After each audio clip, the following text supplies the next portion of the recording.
Куда едет? Круглый его.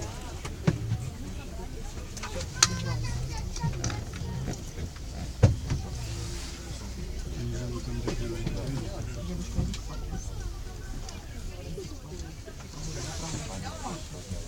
Ирина Алексеевна. Я уже молчу. Да, я уже конфет перебрал.